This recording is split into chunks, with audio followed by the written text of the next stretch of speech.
अधिकार हामी सबैको सरोकार ठुला साना मानिस र सृष्टि समस्तैको सरोकार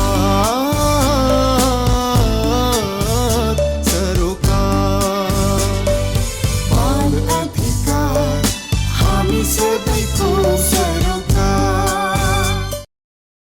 नमस्कार, कार्यक्रम बाल सरोकारको आजको अङ्कमा यहाँलाई हार्दिक स्वागत गर्छु। आज हामी लैङ्गिकतामा आधारित भई हुने हिंसाको बारेमा केही चर्चा गर्छौँ र जब हामी लैङ्गिक हिंसाको कुरा गर्छौँ हामीलाई लाग्छ लैङ्गिक हिंसा त महिलालाई मात्रै हुन्छ, किशोरीलाई मात्रै हुन्छ वा बालिकालाई मात्रै हुन्छ भनेर। तर धेरै पटक बालक भएकै कारणले अनि किशोर भएकै कारणले लैङ्गिक हिंसामा पर्छन्। लैङ्गिक हिंसा त पुरुषलाई पनि हुन्छ। त्यसो भए लैङ्गिक हिंसा रोकथाम अझ न्यूनीकरणका लागि के गर्ने त? सबैभन्दा पहिले त भएको कानुनलाई बलियो बनाउन सकिन्छ अनि भएका कानुनी व्यवस्था र प्रावधान बारेमा प्रचार प्रसार गर्न सकिन्छ। सँगै जनचेतना जगाउन सकिन्छ। तर कहिले लैङ्गिक हिंसा भइहालेको खण्डमा के गर्ने त? मानिलिउँ कुनै बालक वा बालिका बलात्कारमा परे र त्यसबारेमा उनले तुरुन्तै बाल हेल्पलाइन 1098मा फोन गरेर जानकारी गराए र त्यसपछि उनलाई अस्पताल पुर्याइयो। अस्पतालमा चिकित्सकलाई आफूमाथि भएको घटनाबारे बताउनुपर्छ र फेरि सायद प्रहरी आउँछ। प्रहरी आइसकेपछि आफूमाथि भएको अत्याचारबारे फेरि बेली विस्तार लाउनुपर्छ। अब कानुनी लडाइँ पनि लड्नु पर्ला। अधिवक्ता आउँछन्। अधिवक्तालाई पनि आफूमाथि भएको अत्याचार सविस्तार बताउनुपर्छ। पहिले नै शारीरिक मानसिक आघात लिएर अस्पताल पुगेको त्यो बालक वा बालिका यसरी बार आफूलाई पीडा दिएको घटनाबारे बताइरहनु पर्दा झन् धेरै समस्यामा पर्छन्, झन् धेरै पीडा उसमा थपिन्छ। र यही समस्याको समाधानका लागि नेपाल सरकारले 2067 सालमा अस्पतालमा आधारित सङ्कट व्यवस्थापनको एकद्वार प्रणाली ल्यायो। यही समस्याको समाधानका लागि नेपाल सरकारले 2067 सालमा अस्पतालमा आधारित सङ्कट व्यवस्थापनको एकद्वार प्रणाली अगाडि ल्यायो र यही प्रणाली अन्तर्गत आजको मितिसम्ममा हाम्रो मुलुकका 88वटा अस्पतालहरूमा अहिले सङ्कट व्यवस्थापनको एकद्वार केन्द्र खडा भएका छन् र यो केन्द्रमा पुगिसकेपछि लैङ्गिक हिंसामा परेका व्यक्तिले एकैपटक सबै खाले उपचार वा कारबाहीहरू अगाडि बढाउन पाउँछ, जसले गर्दा आफूमाथि भएको घटना वा पीडादायक त्यो जुन समय सन्दर्भ थियो त्यसबारेमा बार सबैलाई भनिरहनु पर्ने, कहिले अस्पतालमा, कहिले प्रहरी चौकीमा, कहिले अधिवक्ता कहाँ धाउनुपर्ने जस्ता समस्याबाट निजात पाउँछ अनि यो सेवा निशुल्क हो। यसैले आजको अङ्कमा हामी यो अस्पतालमा आधारित सङ्कट व्यवस्थापन एकद्वार प्रणाली अनि यो प्रणाली अन्तर्गत खडा भएका एकद्वार केन्द्रहरूले के कस्ता काम गर्छन् यसै बारेमा चर्चा गर्छौँ। ओसिएमसी विशेष गरी जेन्डर बेस्ड भायोलेन्स जुन हुन्छ, महिला र बालबालिका विरुद्ध हुने कसुरजन्य अपराधहरू छन्, ती अपराधलाई एउटै केन्द्रबाट अस्पतालमा हुन्छ। यो एउटै केन्द्रबाट स्वास्थ्य उपचारको सेवा, मनोसामाजिक परामर्शको सेवा, अन्य किसिमका परामर्श सेवा, कानुनी सेवा, त्यो पीडित व्यक्तिलाई दिनुपर्ने सुरक्षा, उसलाई गर्नुपर्ने उसको चाहिँ पुनः रिभिक्टिमाइज हुन नदिने अवस्थाहरू, त्यसपछि उसलाई पुनस्थापना गर्ने लगायतका कुराहरू, सेल्टर होम दिने, सेफ हाउसमा राख्ने, पुनस्थापना गर्ने, उसको चाहिँ अध्ययन छ भने त्यसलाई निरन्तर जारी राखिदिने, भोकेसनल तालिम दिएर उसलाई आत्मनिर्भर बनाउने लगायतका सेवाहरू, 7 प्रकारका सेवाहरू छन्। ती सेवाहरूलाई एउटै केन्द्रबाट उसलाई कहीँ जान नपर्ने, ती तत्त निकायका व्यक्तिहरू त्यही केन्द्रमा आएर सेवा दिने, त्यस्तो खालको चाहिँ सेवा केन्द्रको रूपमा यो रहेको छ। यसलाई नेपाल सरकारले 69 सालबाट सुरुवात गरेको थियो।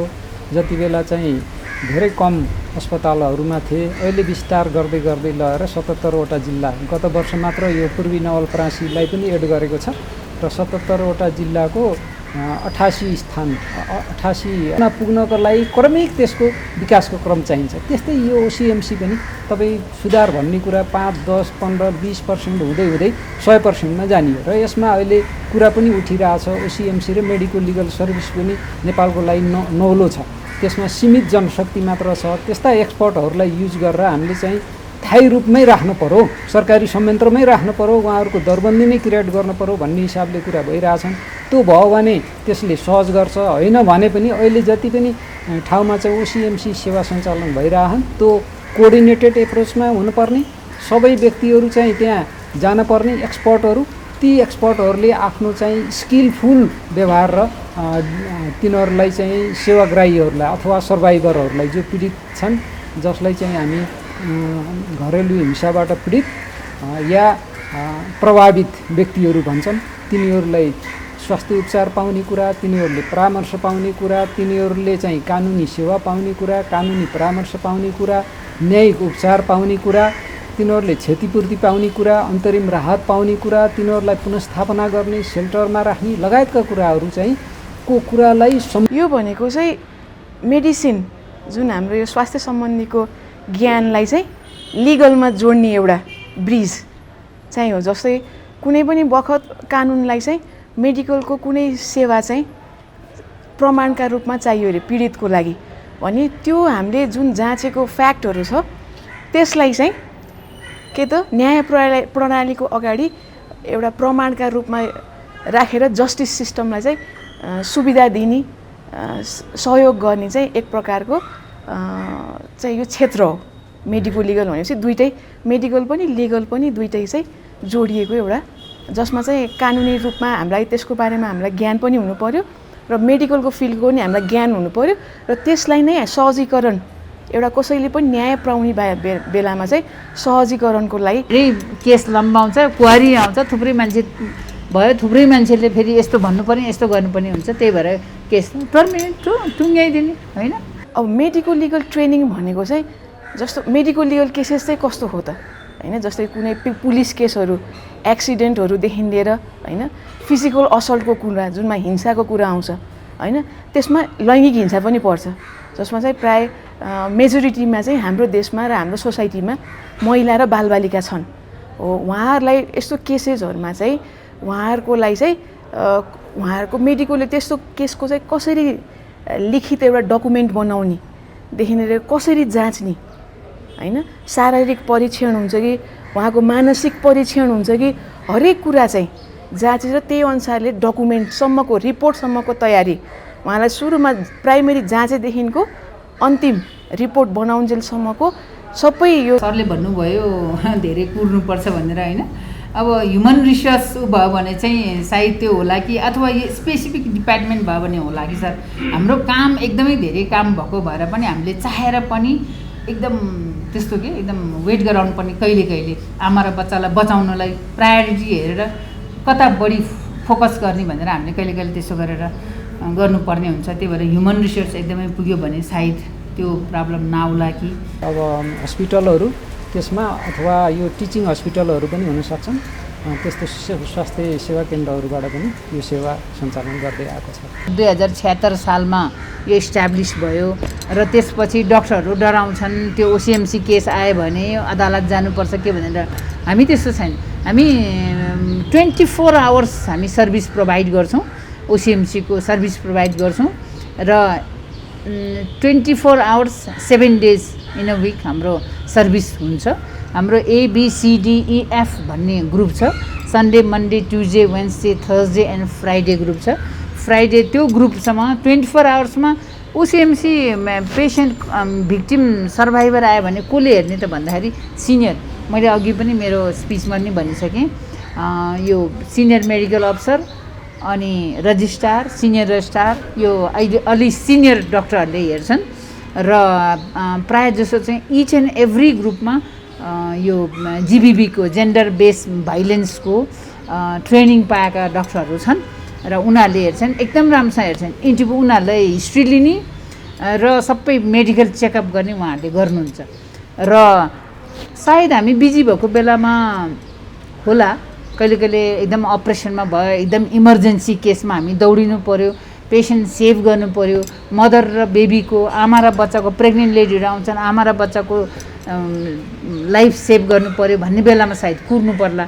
अदरवाइज हामीले त्यस्तो कुराको त्यस्तो गर्दैनौँ। हामी स्टार्ट आएपछि हामी अपरेसन गरिरहेको हुन्छौँ, ओसिएमसी केस आएछ भन्ने बित्तिकै हामीलाई हताश भइरहेको हुन्छ, कतिखेर त्यो केस हेर्ने, कतिखेर त्यहाँ जाने भनेर हामीलाई हताश भइरहेको हुन्छ हामीलाई भित्रबाट के अब नबुझ्नेहरूले त यति बेलासम्म हामी यति बेला आएको डक्टरहरू आउँदै आएन कता हो कता भन्ने हुन्छ तर हामीलाई भित्रै हताश भइरहेको त्यहाँ ओसिएमसीमा डिपार्टमेन्टमा पेसेन्ट आएको छ भनेपछि भिक्टिम सर्भाइभर आएछ भनेपछि हामीलाई अटोमेटिकली हताश हुन्छ कतिखेर त्यो हिस्ट्री लिएर कतिखेर त्यहाँ त अबाउट 2 आवर्स लाग्छ झन्डै 2 आवर्ससम्म त्यो हिस्ट्री लिएर त्यो सबै फिजिकल एक्जामिनेसन सबै बडीहरू सबै चेक गरेर सबै स्कारको वुन्डको साइजहरू नापेर उनको ब्रेस्ट बर्डहरू कस्तो छ केटीहरू टिनेजरहरू आयो भने उनको ब्रेस्ट बर्ड कतिको छ कस्तो छ निपरहरू कस्तो छ एक्जिलरी हेयर छ कि छैन कतिवटा दाँत छ भनेर सबै हामीले त्यो गर्नुपर्छ त्यो गरेर त्यसरी हेरेर सबै लेख्नुपर्छ त्यो भएको भएर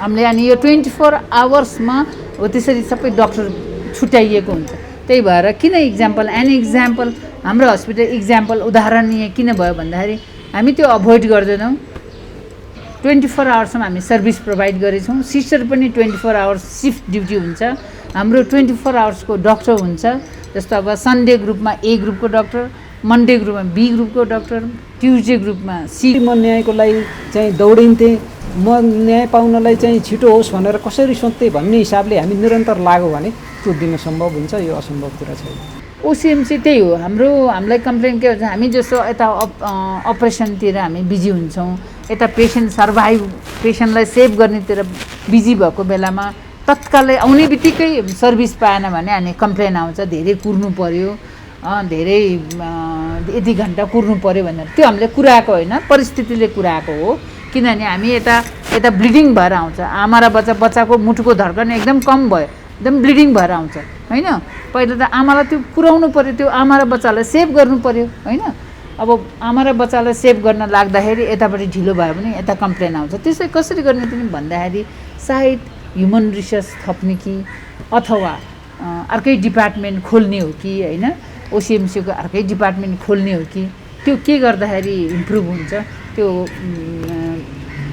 पोलिसी मेकरहरूले प्रावधान त्यो मतलब त्यो बनाउनु पर्यो होइन अब एउटै ह्युमन रिसोर्समा एउटै गर्न अलिकति गाह्रो कहिले कहिले त्यस्तो हुन्छ न त प्रायः जस्तो मैले भनिहालेँ धेरै जस्तो हामीले त्यस्तो कुराउँदैनौँ हामी इन्टेन्सनली हामीले चाहेर कुराएको होइन परिस्थितिले कुराएको जस्तो अब हामी त्यही मदर र दुईटा बडी सेभ गर्नु पर्यो इन्स्टेड अब यहाँ त केही भएको छैन त्यति अफकोर्स इमर्जेन्सी हो भने त हामी अब अघि मैले प्रेजेन्टेसनमा भनिहालेँ few years back decade back झन्डै 10 वर्ष 12 वर्ष भयो होला एकजना 12 वर्षको पुच्चीलाई ग्याङ रेप गरेर पशुपतिको छेउमा पुलको मुनि फालेर अनकन्सियस बसाइदिएर त्यो त हामी इमिडिएट गरिहाल्छौँ होइन अपरेसन टिमले हामी गरिहाल्छौँ तर यो त्यति इन्जुरी नभएको त्यस्तो भएर कहिले कहिले कुर्नुपर्छ अब कहिले कुर्नु पऱ्यो महिनामा 1-2 चोटि कुर्नु पऱ्यो 1-2 जना आएको बेला कुर्नु पऱ्यो भने कम्प्लेन आउँछ त्यो कम्प्लेन चाहिँ त्यो पनि हाम्रो प्रब्लमेटिक हो हामी कुराउने रहर होइन तर यता अपरेसन परेर अपरेसन गर्यो यता अरू होइन त्यस्तै पेसेन्ट बचाउने उसमा त्यो हुनसक्छ कि यो चाहिँ प्रायः हाम्रो स्वास्थ्य मन्त्रालयबाट गरेको वालामा चाहिँ जस्तै क्लिनिकल केस मात्रै भनेको चाहिँ जस्तै यो रेपको केसहरू होइन यो क्लिनिकल केस भन्नाले चाहिँ प्रायः लैङ्गिक हिंसा सम्बन्धीकै केसहरू हुन्छ होइन कहिले केटा मान्छे पनि भए हुन्छ पीडित केटी मात्रै सधैँ हुन्छ भन्ने छैन यो केसमा चाहिँ घाउ जाँच कसरी गर्ने होइन उसको काहीँ कुनै पनि जिउको अङ्गमा भएको घाउलाई कसरी चाहिँ किन त्यही हो नि त प्रमाण त्यसलाई चाहिँ कसरी डकुमेन्ट गर्ने त्यो घाउलाई के भनिन्छ र रिपोर्ट कसरी तयार पार्ने र कसरी पुलिसदेखिको मार्फत अदालतमा पठाउने भनेर यो सबै प्रक्रिया चाहिँ हामीले 1 हप्तामा सिकाएको त्यो चाहिँ क्लिनिकल केसको लागि मात्रै है यो चाहिँ स्वास्थ्य मन्त्रालयबाट पनि हरेक प्रदेशमा चाहिँ हरेक वर्ष चाहिँ गरिन्छ तालिम दिइन्छ यो भयो अर्को मेडिको लिगल ट्रेनिङको फेरि प्याकेज छ होइन यसमा चाहिँ के पनि पर्छ क्लिनिकल केस यो रेप केसहरू जीवितलाई मात्रै होइन कि मरेको मान्छेको पनि अटोप्सी होइन त्यसबाट पनि प्रमाण हो नि त कसैले मारेको छ नि हत्या गरेको छ भने त्यस्तो केसमा कसरी चाहिँ चिरफार गर्ने त्यस्तोमा प्रमाण कसरी सङ्कलन गर्ने देखि लिएर त्यस्तोमा रिपोर्ट कसरी बनाउने र जीवितमा भएका यी लैङ्गिक हिंसादेखि लिएर रेपका केसहरूमा पनि कसरी जाँच्ने र कसरी रिपोर्ट बनाउने यो सबै र अदालतसम्म जाँदाखेरि एउटा डक्टरले चाहिँ के गर्नुपर्छ त उहाँको चाहिँ यो स्किलमा चाहिँ डेभलपमेन्टको लागि गरिएको चाहिँ एक प्रकारको ट्रेनिङ हो। अब ओसिएमसीको लागि यसलाई चुस्त फुर्त बनाउनुको लागि चाहिँ सर्वप्रथम त अब पीडित व्यक्तिहरूलाई चाहिँ दुःख नहोस्, समस्या नहोस् भन्नका लागि चाहिँ सर्वप्रथम चाहिँ यसको लागि चाहिँ ह्युमन रिसोर्स जनशक्तिको आवश्यक पर्छ। मैले अघि पनि भनिसकेँ र चाँडोभन्दा चाँडो सेवा दिएर बिरामीलाई घर फर्काउन लाउनुपर्छ भने यसको लागि चाहिँ हामीले ट्रेनिङकै व्यवस्था दिनुपर्छ र उहाँहरूलाई जुन सरकारले विनियोजित गरेको बजेट छ त्यो बजेटको सुनिश्चित प्रयोग गर्नुपर्छ। यो सरकारवालाहरूको अप्ठ्यारोको कुरा गरिराख्नु भएको छ, यो केही पनि अप्ठ्यारो होइन, यो सोच र मानसिकताको दरिद्रता हो। किनभने तपाईँले न्याय दिने काम, म सरकारी वकिल छु, मैले सरकारी वकिलको काम त जसरी पनि गर्नुपर्छ, त्यो सरकारी वकिलकै काम हो यो पीडितलाई न्याय दिने। स्वास्थ्य कर्मीले त्यो स्वास्थ्य उपचार दिनै पर्छ, उसकै काम हो। उसले चाहिँ सर्भाइभरलाई काउन्सिलिङ गर्ने लगायतको कुरा काउन्सिलरको आफ्नै काम हो। अब लिगल एडभाइस लगायतको कुराहरू विभिन्न चाहिँ सङ्घ संस्थाबाट या कानुनी सहायताबाट उपलब्ध गराउने, त्यो पनि त्यो संस्थाको मेन उद्देश्य बमोजिमकै काम हो। आफ्नो उद्देश्य बमोजिमको कामलाई बोझ ठानेर यसलाई चाहिँ मलाई एक्स्ट्रा त्यसमा बेनिफिट चाहिन्छ, यहाँ चाहिन्छ, अथवा मलाई यो भएन ऊ भएन भनेर न्यु खोजेर गर्ने कुरा होइन। यसलाई चाहिँ आफूले सकारात्मक रूपमा म त यो न्याय दिन पाउने जस्तो पवित्र काममा लागिरहेको छु, यसको कारणले मेरा दिदी बहिनी चेली छोरीहरू चाहिँ नाति नातिनीहरूले चाहिँ न्याय पाउँछन्। त्यो न्याय पायो भने समाजमा दण्डहीनता बढ्दैन। दण्डहीनता नबढिसकेपछि त्यो देशले शान्ति र विकास अथवा चाहिँ इफोर्ट गर्न पर्यो। त्यसमा मैले किन गर्ने, एक्स्ट्रा मलाई बेनिफिट भएन भन्ने हिसाबले सोच्ने कुरा होइन। न्याय पाउने भन्ने कुरा त धेरै चाहिँ पवित्र र ठुलो कुरा हो। अहिले हामीले गर्ने भनेको त्यही हो। हामीले अब जस्तो अरू हस्पिटलमा अभोइड गर्ने त्यो हुन्छ होइन, हाम्रो त्यस्तो अभोइड गर्ने त्यस्तो हुँदैन। हामी डाइरेक्ट आएपछि जस्तो अब कपडा हामी के गर्छौँ, हामीले त्यो एउटा उहाँहरूले चाहिँ कोही मतलब अब मान्छेहरूले चाहिँ त्यो सेकेन्ड ह्यान्ड कपडाहरू ल्याएको हामीले धोएर वासिङ मेसिनमा धोएर त्यहाँ लिनिनमा दिएर धोएर हामीले राखेर त्यो गर्छौँ। कोही कोही यस्तो आउँछ कि एउटा केही अब पेन्टी स्याम्पलको लागि हामी पठायौँ, मेडिको लिगलमा स्याम्पलको लागि स्पर्मेटोजोआ छैन हेर्न पठायो, त्यसको कपडा हुँदैन। त्यो बेलामा हामी त्यो कपडा निकालेर दिन्छौँ, हामी त्यो पनि गर्छौँ कि।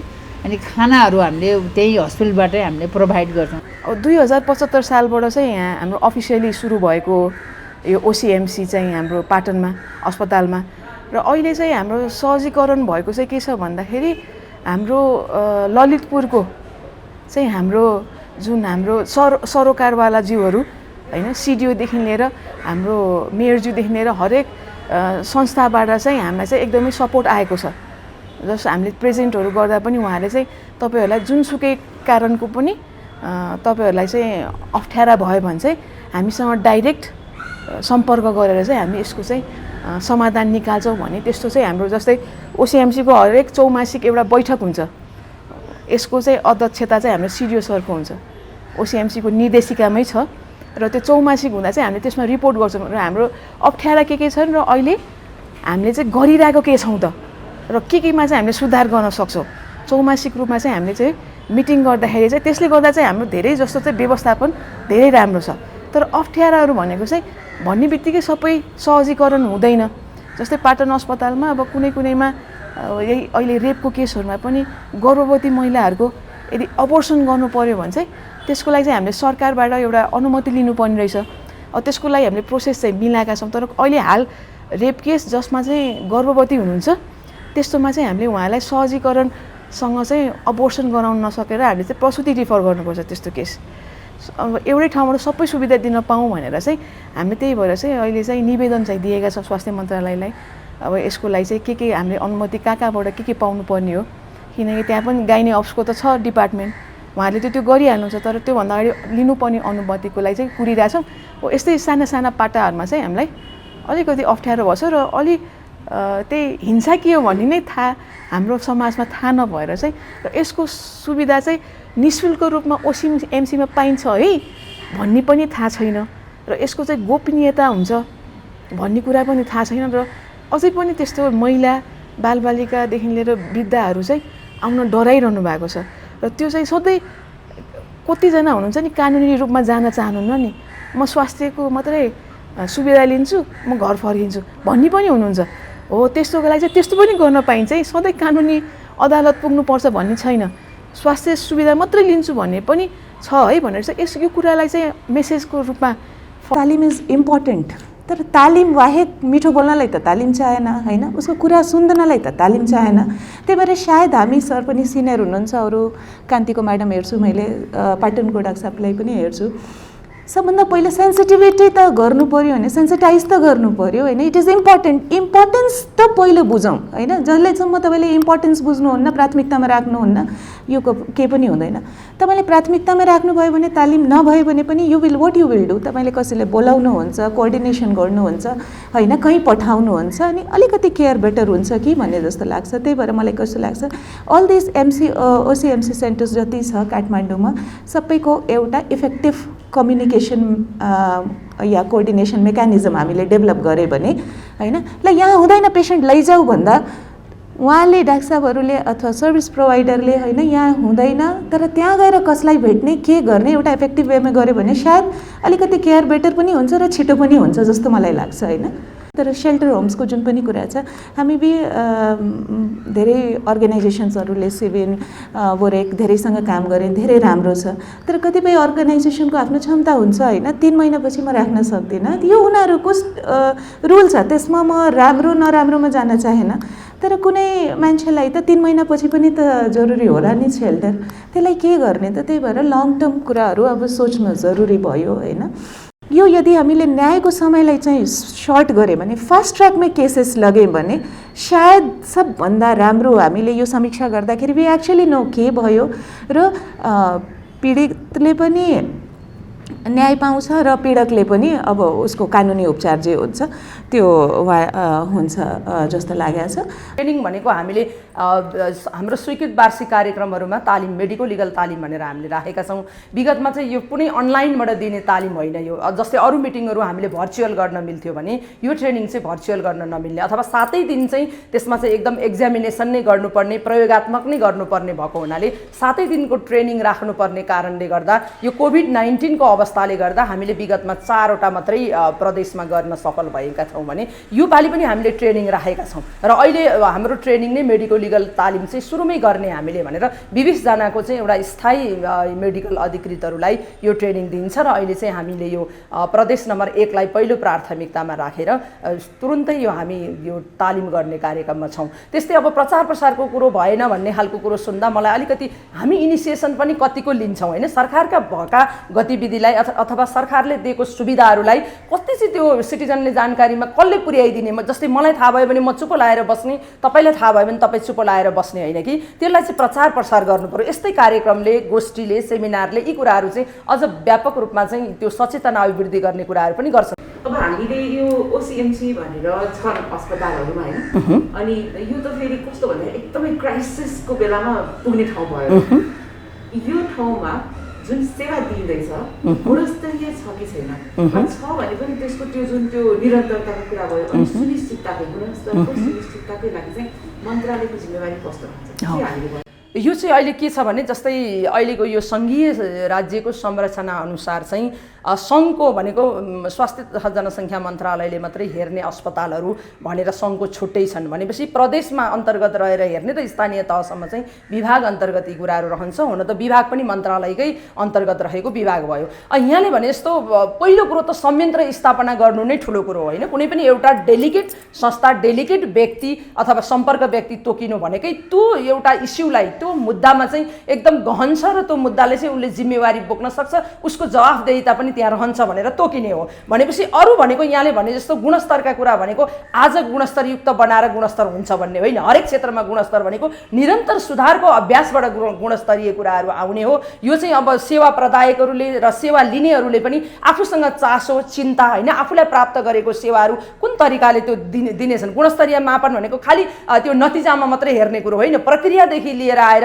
आफ्नो सहभागितादेखि लिएर आएर होइन, उसलाई दिएको छुट सुविधादेखि लिएर आएर चाहिँ त्यो गुणस्तर जाँच टाँचिने भएको हुनाले पहिलो त यो निरन्तर अभ्यास हो, यसको विकल्प छैन। अहिले साँच्चै भन्ने हो भने महिला बालबालिका तथा ज्येष्ठ नागरिक मन्त्रालयमा कोषको स्थापना गरिएको छ। हो, क्षतिपूर्ति दिने सवालमा विभिन्न अदालतहरूले फैसला निर्णय कार्यान्वयन गर्ने सवालमा क्षतिपूर्ति दिनुहोस् भन्यो भने त्यो कोषको जरुरी देखिन्छ। तर उपचारको लागि हरेक ओसिएमसीको ढोकाबाट छिरिसकेको मान्छेलाई निःशुल्क स्वास्थ्य उपचार प्रदान गर्न सक्नुपर्छ, 24 घण्टा उपचार दिन सक्नुपर्छ। र यो यहाँले भने जस्तो सङ्कटकालीन अवस्थामा अथवा कुनै पनि एउटा प्राकृतिक प्रकोप गएको अवस्थामा पनि त्यो संस्थाले चाहिँ त्यो लैङ्गिक हिंसामा परेका व्यक्तिहरूलाई अथवा पीडित तथा प्रभावितहरूलाई उपचार गर्नुपर्छ भनेर भनिसक्दाखेरि त त्यो खालको एउटा म्यान्डेट त त्यो जुन अस्पताललाई दिएको छ उहाँहरूले पनि तय गर्नुपर्ने अवस्था हुन्छ। न कि यहाँ हामीले अब विभिन्न तरिकाले भ्याइएन, यो काममा हाम्रो सेन्सिटिभ भएन अथवा त्योभन्दा महत्त्वपूर्ण कुरा अर्को आयो भन्ने कुरा भन्दा पनि आफूसँग भएको जनशक्तिलाई उहाँहरूले अर्को तरिकाले डेभलप गरेर वैकल्पिक उपायहरू खोजेर त्यो कुराहरू गर्नुपर्छ। र हाम्रो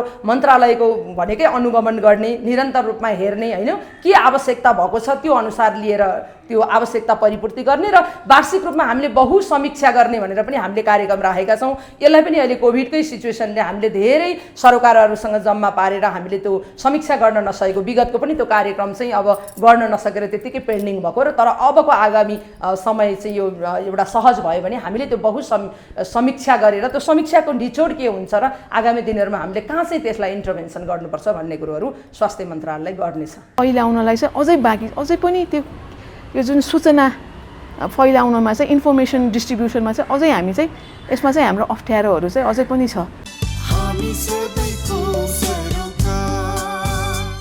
यो सँगै आजलाई हामी कार्यक्रम बाल सरोकारको आजको अङ्कको अन्त्यमा आएका छौँ। यतिन्जेल हामी सँगै रहिदिनु भएकोमा धेरै धन्यवाद। अनि तपाईँले हाम्रो युट्युब च्यानल 7 बाल सरोकार सब्सक्राइब गर्नुभएको छ? यदि गर्नुभएको छैन भने कृपया हाम्रो यो च्यानल 7 बाल सरोकार सब्सक्राइब गरेर नोटिफिकेसनका लागि बेल आइकन पनि दबाउनुहोला। अनि कार्यक्रम मन परेमा लाइक र सेयर गर्न सक्नुहुन्छ। कार्यक्रम बारेमा विचारहरू कमेन्ट गरेर हामीलाई सहयोग गर्न सक्नुहुन्छ। अर्को साता कार्यक्रममा अरू नै विषयवस्तुसहित हामी फेरि फर्कनेछौँ। त्यतिन्जेलसम्मका लागि साथीहरू गणेश सिंह ठकुरी र रमिता छुजुसँगै म प्रमिला मानन्धर पनि बिदा हुन्छु। नमस्कार।